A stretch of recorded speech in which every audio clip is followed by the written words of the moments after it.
Hey, what's going on guys? Rhino Rates Music here and welcome back to this new installment of my 2023 list week. So if you guys are new to my channel somehow, then welcome. I post all my content on TikTok, but if you're here from TikTok, which I assume most of you are, welcome again. So in this video, we already covered my top 20 worst songs of 2023 and my top 10 favorite EPs of 2023. But in this video, we're going to be going over my top 50 favorite songs or singles of 2023, which there were a lot of great songs this year, a lot of great music this year, amongst a lot of bad music as well. But in this video, we're going to be going through the highlights. So let's just go ahead and get started. So at the number 50 spot, we have Zach Bryan and Casey Musgraves on the song I Remember Everything, which is one of the best country duets I've heard in a minute.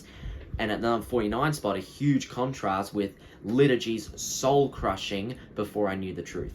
Coming in at number 48 spot, it is Billie Eilish with a very emotional and beautiful What Was I Made For? One of the few examples of a soundtrack song that manages to sound good both within the soundtrack and outside of it. At the number 47 spot, we have Skrillex and Nai Bogoti coming together for the Western Eastern cultural collab crossover, Jenna, which went over better than I could have imagined. And at the number 46 spot, it is SZA with Kill Bill. And at the number 45 spot, Tizo Touchdown with his fun, quirky, and also relatable Familiarity.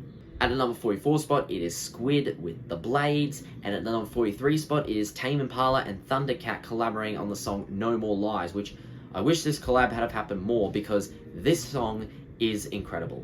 At the number 42 spot, it is Billie Woods and Kenny Segal teaming up once again on the song FaceTime, featuring Samuel T. Herring of Future Islands. At the number 41 spot, it is Megan Thee Stallion with a bangin' but also quite depressing and personal Cobra. And at the number 40 spot, Genesis Owusu with Leaving the Light.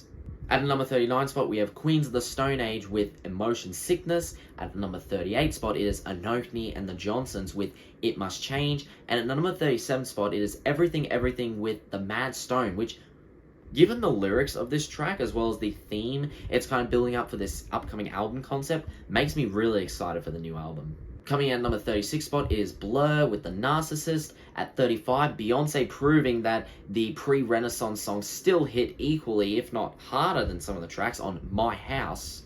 At number 34 spot, it is two Australian legends teaming up, TK Meidzer and Flume on Silent Assassin. At number 33 spot, it is Kesha with a very dark, haunting but also quite intricate and necessary Fine Line. At the number 32 spot, it is Mitski with My Love, Mine or Mine. And at number 31 spot, it is Idols and LCD Soundsystem coming together on the dance punk infused Rager, Dancer. At the number 30 spot, we have Reverend Kristen Michael Hayter, formerly known as Lingua Ignota, on the song All My Friends Are Going to Hell. At the number 29 spot, it is MGMT with their amazing Bubblegum Dog. At the number 28 spot, it is Model Actors with their New York No Wave Rager, Crossing Guard. At the number 27 spot, it is Tyler Creer still killing it with the Call Me If You Get Lost leftovers on Sorry Not Sorry. And at number 26 spot, Kali Uchisi's, or one of Kali Uchisi's most sexy and sensual bangers, Moonlight.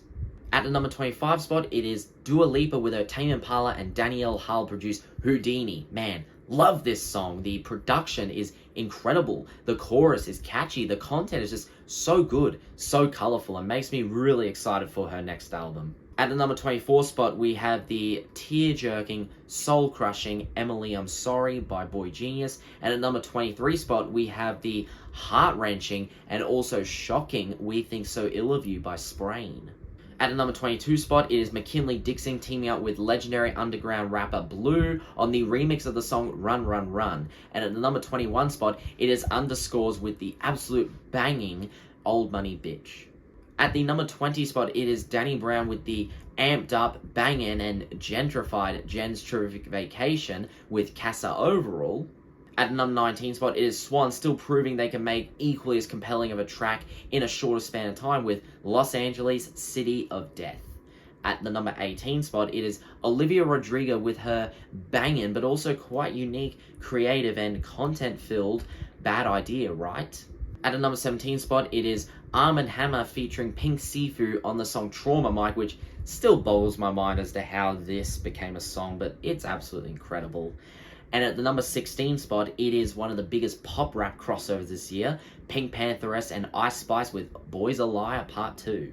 And at the number 15 spot, gonna slow it down here a bit, we have Kieran J. Callanan with the song Young Drunk Drivers, which, man, Kieran J. Callanan, still one of the most creative pop artists from Australia, and one of the most underrated pop artists of all time. I already heard a lot of this upcoming album at a listening event he did in Brisbane, and let me tell you, it's going to be one to look forward to. It's going to be one you'll need to listen to. And this is an example of something from that you can hear. It's just so left field, so quirky, fun, and insane. The instrumental, the vibe, the vocals, and the lyrics. And yet the song is still super catchy.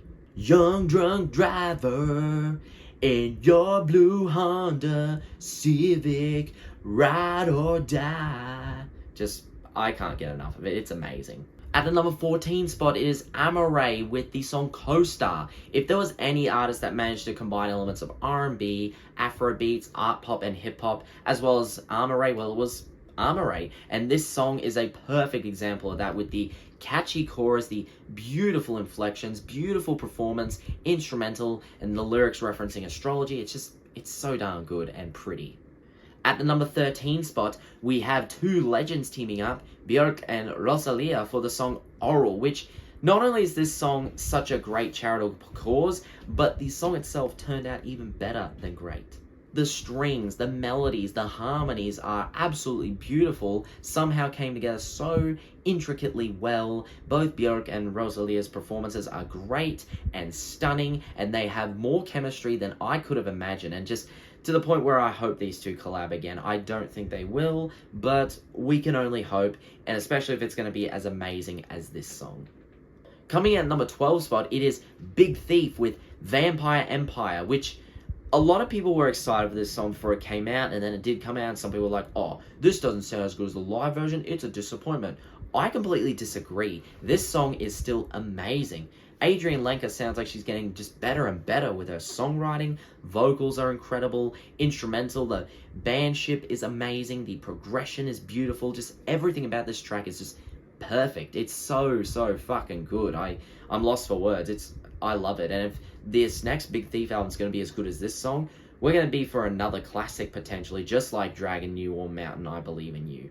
And coming in at number 11 spot, just missing out on the top 10 spot, it is Danny Brown and JPEG Mafia with the title track from their album, Scaring the Hoes, which between this and Lean Beef Patty, this was the one that just expressed the most of what this album was going to be like, and lyrically just tackles the idea of people who make fun of others for listening to music that's basic, but also make fun of people who make fun of other people for listening to music that's too basic, and thinks that, or also making fun of the people who say that, oh, this music's gonna scare away the hoes, and yet the song comes across as about sarcastic as it sounds, and yet it's just insane. And just like so many other tracks from this amazing album that so many people were talking about, that did really big for Peggy and Danny, and for great reason. Alright, we have reached the top 10 spot. So at the number 10 spot, I have Young Fathers with the song Rice, which I still don't know how to fully explain to this day. The song is spiritual, tribal, yet also out there, and a bit dystopic as well. The industrial hip-hop infusions, the gospel, the tribal themes, the R&B, the hip-hop, it's all there. All comes together so well. The bass on this song is incredible. The drums at the end is incredible. The performance is incredible. Makes it believe that I'm listening to a song made by some untouched tribe. But the song had to have been made professionally because of how great it is and how amazingly engineered it is too. Coming in at the number 9 spot, it is King Cruel with the song Seaforth. Now, instrumentally, this song's very delicate and beautiful. The vibe is there. Archie's performance is there. But it's really the lyrics of this song that wins me over the most, because Archie tells of this love story, whether that's referencing him or this character, in a way that's a little unexpected, but ends up being so beautiful. Love can come from all forms, from the beach to the park, anywhere in a situation where you may feel a bit down or a bit insecure, but it can still happen, or things can just fix itself, whether that may be problems in you or problems in the relationship. There's always hope anywhere you go. That's kind of what I get out of the lyrics of this song, and it's absolutely stunning, and just Archie proving to be one of the best songwriters of our time, honestly.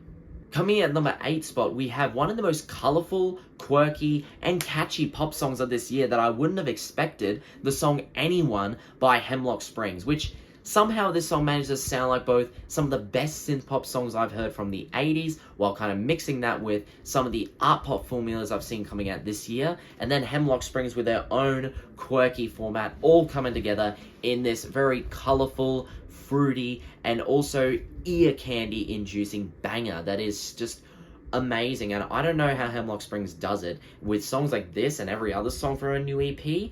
Her future is looking very bright, equally as bright and colourful as this song is, and yet it is still insanely catchy. Coming in at number 7 spot, it is Sampha with Spirit 2.0. What do you get when you combine Sampha's already beautiful, pristine vocals with some inspiring, heartwarming lyrics, and intricate, delicate instrumental with the strings, the harps, the harmonies, all of it, and also making it sound groovy with the percussion, and also the vibrato and the chorus that makes it sound catchy. Spirit will catch you, love will catch you, faith will catch you, waves will catch you. Just absolutely amazing, this song. All these come together to make Sampha just expand his boundaries, expand his artistic intentions even more, and use his beautiful voice for something amazing in this song. Coming in at number 6 spot, it is one of the best performed and best engineered pop songs you're ever going to hear this year. It is Carolyn Polachek with the song Blood and Butter, which not only is this song just already does an amazing job creating such a beautiful harmonic vibe with the texture and the instrumental, but Carolyn Polachek knows how to sink into that in a way where she's just helping make this music sound otherworldly, something like that's out of this world. And this song and other songs in the album is a tribute to the late great Sophie, which, even though it doesn't sound like a Sophie song, like with Sophie's artistic intentions with making music that sounds out of this world, pop music that sounds like the future but also sounds fun, this is what Carolyn Polachek's doing in a way, and it just sounds incredible. And the instrumental is just so pretty. It's so cleanly produced, one of the cleanest, best engineered songs or albums you'll ever hear this year. And on top of that, the bagpipes at the end sound incredible. They are somehow incorporated so well, and I absolutely love and adore it, just like this song. Alright, coming in at the number 5 spot, it is George Clanton with the song I've Been Young. God, I love this song so much. I fucking love it. The nostalgic lyrics that sounds like only someone who was a kid in the 90s could make, as well as the fact that the song kind of sounds like a 90s radio pop rock hit, but dipped into George Clanton's style of psychedelia, vaporwave, and hypnagogic pop. It's like you took those three genres of psychedelia and vaporwave in a form of liquid, and then you took a song that sounds like a 90s pop hit, combined with some of the nostalgic lyrics, and then you dip it into this liquid, and out comes this song, and it sounds even better than I could have said in words, and yet still somehow sounds just as catchy as some of the best pop songs from the 90s. And I've been young. Just absolutely amazing, and George Clanton has got such a bright future ahead of him if he's gonna keep making songs that are this amazing and this colourful and creative, while also sounding quite novel and accessible too. Coming in at the number 4 spot, it is Jessie Ware with the song Begin Again, which we already know Jessie Ware perfected this sound of combining old school disco with dance pop on her last album and singles leading up to this album. She perfected that, but it's like she wanted to perfect it even more by taking what she had already perfected and bringing in elements of jazz music to it with the horns, the orchestration, and still her performance is absolutely out of this world. This song came together in an amazing way.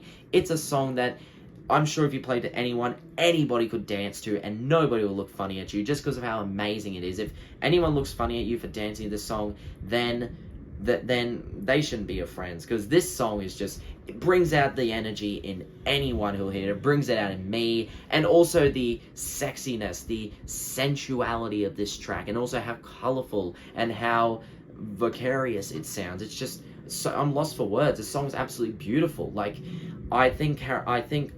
I really think Jessie Ware's reached a new high with this song, and I don't know how she's ever going to top it, because the song, it's one of those songs that I really feel like is so fucking good. I don't know if she knows how to make another song like this again, but I hope I'm wrong for this. I really hope I am, because more songs like this, yes fucking please.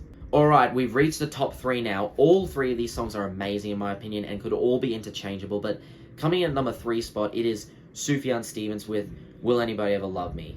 Whew, man, what a tough one. What a tearjerker. I mean, not just the performance of this song, the presentation, as well as the choir, as well as the strings and the harmonies incorporated into this song that sounds absolutely beautiful and very stripped back, but just the lyrics of this song, with this album being dedicated to Sufjan Stevens' late partner, who sadly passed away earlier this year, as well as Sufjan's recent diagnosis, where at one point he couldn't even walk. This song just shows him questioning whether he'll ever be in a position where somebody won't just love him, but will feel the same way about him as his last partner did, or won't just view him in the lens of his fame, but given how beautiful of a person Sufjan Stevens is, and him being one of the least controversial artists out there, like, I could only imagine, or at least hope, that I'm sure people do love you out there, Sufjan. I'm sure people do, and I certainly hope that he can find that balance and find that love someday with this song, because, yeah, just absolutely stunning and absolutely soul-crushing and emotional. It just lost for words. It's beautiful. If you're going to listen to this song, get ready to get the tissues ready, I swear to you. Okay, coming in at number 2 spot, it is Lana Del Rey with the song ANW, which not only did Jack Antonoff absolutely kill it with the production, one side sounding like a Americana piano ballad, and they're suddenly switching to this darkroom R&B hip-hop banger that Lana rides so well, but it's the lyrics that win this song over for me. Because Lana Del Rey is an artist who, since the beginning, has been a target of some of the patriarchal-driven stereotypes that's been thrown onto a lot of American female celebrities, and with a lot of her music kind of trying to appeal to that heroine-type feminist crowd, and her being subjected to a lot of stereotypes from both sides of the spectrum, it seems like a song from her like this was completely necessary, and she knocked it out of the park with this. The lyrics are amazing and relatable to anyone who has lived through similar experiences to Lana, or maybe even just non-celebrity women who have been exposed to some of the gentrified sexist stereotypes. And just, yeah, and again, the performance, one of her best performances to date. And I think all this results in one of Lana Del Rey's best songs to date. I'm serious. And a lot of publications have put this as their number 1 song of 2023, and I can certainly 100% understand why, but it's not quite the number 1 for me. My number 1 song for 2023, ladies and gentlemen, is going to go to Geese with 3D Country. Yes, the title track from the album from one of the most anticipated new bands of this year is my number 1 song for this year, and for quite a few reasons. One, the lyrics here, just every time I listen to the song, more and more and more, I just love it. More and more and more, I get more out of it. The lyrics dealing with losing a loved one, whether that may be physically losing them, losing in touch with them, or them moving away, or just spiritually losing that connection. It can apply to any 3 of those metrics, with the small vivid details in some of the lyrics, as well as the spiritual themes, as well as some of the dark themes in the song too. It could be used for all those meanings, and something that's incredibly dark and quite upsetting too. But on top of that, all the emotion expressed through the song. There's so many different emotions expressed in the song. The lead singer of Geese is so crazy and so insane. He decided to play with inflections on this song, and it went over so well. Different inflections in the song sound all amazing, and they all express different emotions. It ain't easy living on my own. It ain't easy living all alone. I can't do it as well, but it's just so fucking good. It's an example of artists trying out something that they don't know will work, but it ends up working perfectly. On top of that, the instrumental is crisp, amazing blend of alternative rock, post-punk, alt country, and soul as well, with the backing soul vocals that go incredibly well. The song still sounds colourful, accessible, intricate, clean, and also quite catchy. It's everything you could want out of a song that combines all these genres, or combines any type of multiple genres together in the way this song does, and all of this is why this is my number 1 single of 2023. Well, if you guys made it to the end of this list, thank you guys for watching. Let me know with a like, comment, subscribe, tell me what some of your favorite songs this year are. And until then, stay tuned for the next video, and I'll see you guys then. Bye-bye.